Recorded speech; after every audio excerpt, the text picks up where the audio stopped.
اعوذ بالله من الشیطان الرجیم. بسم الله الرحمن الرحیم. به نام خداوند بخشنده مهربان. والضحى، سوگند به آغاز روز. واللیل اذا سجى، و سوگند به شب هنگامی که آرام گیرد. ما ودعك ربك وما قلى، که پروردگارت تو را وانگذاشته و بر تو خشم نگرفته است.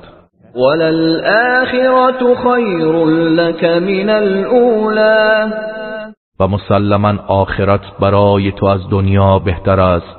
ولسوف يعطيك ربك فترضى، و به زودی پروردگارت به تو آنقدر عطا کند که خشنود گردی. الم یجدک یتیما فآوى، آیا تو را یتیم نیافت پس پناه داد؟ و وجدک ضالا فهدی، و تو را راه نایافته و سرگشته یافت پس هدایت کرد. و وجدک عائلا فاغنی، و تو را فقیر یافت پس بی نیاز نمود.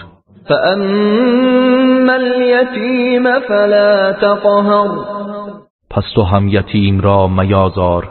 و اما السائل فلا تنهر، و سؤال کننده را مران و با او خشونت نکن. و اما بنعمت ربک فحدث، و نعمتهای پروردگارت را بازگو کن.